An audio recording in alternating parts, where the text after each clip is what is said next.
नमस्कार। आज मेरी चर्चा का विषय है भुवनेश्वर रचित स्ट्राइक एकांकी।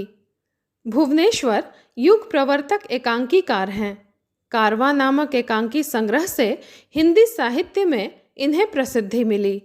अपने एकांकियों के माध्यम से इन्होंने आधुनिक शहरों के कृत्रिम जीवन पर तीखा व्यंग्य किया है।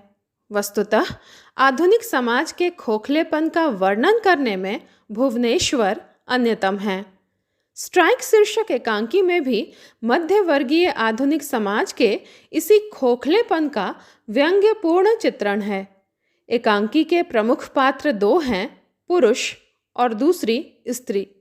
दोनों पति पत्नी हैं। दोनों कहने को पति पत्नी हैं क्योंकि दोनों के स्वभाव में कोई मेल नहीं है। पति अधेड़ है और पत्नी युवा। इस सामाजिक अन्याय ने पत्नी को विद्रोही स्वभाव का बना दिया है। वह पति की किसी भी बात में कोई दिलचस्पी नहीं लेती है। उसके प्रश्नों का ठीक से उत्तर भी नहीं देती है। खाने की मेज पर नाश्ता करते हुए पति महोदय पत्नी से मीठी मीठी बातें कर रहे हैं। पत्नी अनमने भाव से उनकी बातें सुन रही है। उसने उन्हें बिना बताए चुपचाप लखनऊ जाने का कार्यक्रम बना लिया है। पत्नी से मालूम होने पर पति चौंकता है, आशंकित भी होता है, पर प्रकट में पत्नी से कुछ कहता नहीं है। रात्रि में भोजन के लिए आमंत्रित अपने मित्र के साथ पुरुष पत्नी के लखनऊ से वापस आने का इंतजार कर रहा है। इसी बीच एक चपरासी आकर सूचित करता है कि मेम साहब आज नहीं आएंगी। पति अपना सा मुंह लेकर रह जाता है। उसका मित्र व्यंग्य में कहता है, आपकी फैक्ट्री में तो आज स्ट्राइक हो गई। एकांकी की कथा वस्तु 3 दृश्यों के माध्यम से प्रस्तुत हुई है। प्रथम दृश्य में पति पत्नी नाश्ता कर रहे हैं। पति पत्नी से अपनी फैक्ट्री की बातें भी करता जा रहा है। पति की बातों में पत्नी को कोई दिलचस्पी नहीं है। पति कहता है कि 4:30 बजे उसकी मीटिंग है, वह 8 बजे लौटेगा। अचानक पत्नी अपने लखनऊ जाने की बात कहती है। पति द्वारा कारण पूछे जाने पर वह बस इतना ही कहती है, कुछ नहीं, ऐसे ही घूमने। वह कुछ महिलाओं का नाम लेती है जिनके साथ वह लखनऊ जा रही है। पति हिसाब लगाता है कि उसकी पत्नी लखनऊ से कब लौटेगी, कब वह उसको लेने के लिए गाड़ी स्टेशन भेजेगा और कब वह स्टेशन से बना बनाया खाना लेकर घर पहुंचेगी। पत्नी अनमने भाव से उसकी बातें सुन रही है। तनाव कम करने के लिए आपस में कुछ देर वे और बातें करते हैं, मगर सब व्यर्थ और निष्फल।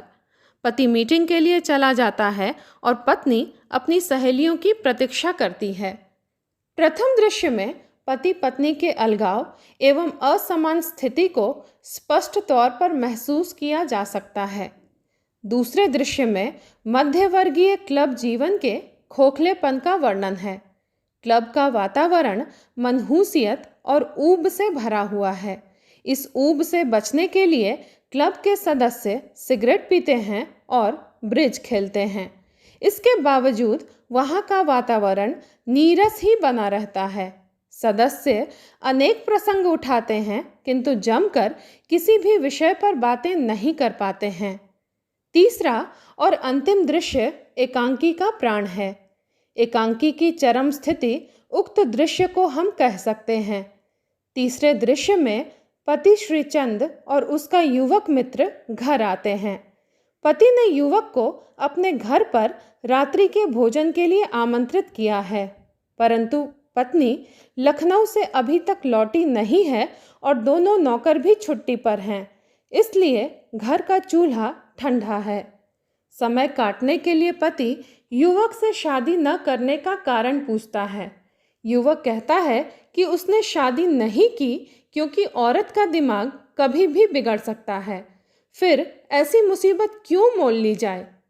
पुरुष युवक को समझाता है कि शादी एक गहरी समस्या है जिसके साथ खिलवाड़ नहीं किया जा सकता। जीवन और फैक्ट्री की तुलना करते हुए वह कहता है कि जीवन एक फैक्ट्री है, एक मशीन है जिसमें स्त्री पुरुष 2 पुर्जे हैं। यह आवश्यक नहीं कि मशीन के सभी पुर्जे एक दूसरे को जाने और समझें ही। अगर मशीन का एक पुर्जा बिगड़ जाए तो उसे बदल देना चाहिए, मशीन पुनः चलने लग जाएगी। पुरुष का इशारा उस तरफ है कि उसने पहली पत्नी की मृत्यु के बाद दूसरा विवाह किया है। उसने और उसकी पत्नी दोनों ने अपनी अपनी जगह समझ ली है, जिस कारण दोनों में कभी मनमुटाव नहीं होता है। युवक और पुरुष की बातचीत के मध्य एक चपरासी एक पत्र लाकर पुरुष को देता है, जिससे पता चलता है कि स्त्री कल आएगी। पुरुष द्वंद्व में पड़ जाता है। युवक उसी की भाषा में, उसी के शब्दों में कहता है, आइए मेरे होटल में आइए, आपकी फैक्ट्री में तो आज स्ट्राइक हो गई। एकांकी की कथा वस्तु यहीं समाप्त हो जाती है। प्रस्तुत एकांकी के दो प्रमुख पात्रों में श्रीचंद और उसकी युवा पत्नी हैं। श्रीचंद का जीवन के संबंध में जो भौतिकवादी दृष्टिकोण है, वह उसकी संकुचित मनोवृत्ति और स्वार्थपरता को अभिव्यक्त करता है। उसके अनुसार बहुमत का जमाना बीत चुका है, अब उस शक्तिशाली व्यक्ति का युग आया है जो अकेले ही सारी दुनिया को हिला सकता है। अभिप्राय यह है कि बुद्धिहीन भीड़ की तुलना में बुद्धिमान और शक्तिशाली एक ही पुरुष काफ़ी है। सांकेतिक रूप से वह यह कहना चाहता है कि डायरेक्टरों की तुलना में अकेला वही अधिक बुद्धिमान और शक्ति संपन्न है। श्रीचंद की पत्नी अवस्था में उससे बहुत कम है। श्रीचंद को ऐश्वर्य और शक्ति की चिंता है, किंतु उसकी पत्नी के सामने उन छोटी छोटी आकांक्षाओं का महत्व अधिक है जो किसी भी नारी के जीवन से संबंधित हुआ करती है। पुरुष को स्त्री मनोविज्ञान की कम समझ है। उसके जीवन का एक ही लक्ष्य है, शक्ति और सामर्थ्य के बल पर सफलता की प्राप्ति। उसका विश्वास है कि एक दिन सुख और दुख शीशियों में बिका करेंगे। जो लोग बराबर पराजय के गीत गाते हैं और रोया करते हैं, उसकी नज़र में वे नफरत के पात्र हैं। दूसरी ओर श्रीचंद की पत्नी का असंतोष उसके उदासीन व्यवहार एवं क्रियाकलापों में साफ झलकता है। बिना पति को सूचित किए वह लखनऊ जाने की योजना बना लेती है। उचित अनुचित का विचार न कर वह रात में भी वहाँ रुकने का निश्चय कर लेती है, बिना यह सोचे कि घर की चाबियाँ भी उसी के पास हैं और बिना यह सोचे कि पति के भोजन की भी कोई व्यवस्था नहीं है। भुवनेश्वर का एकांकी शिल्प अति आधुनिक है।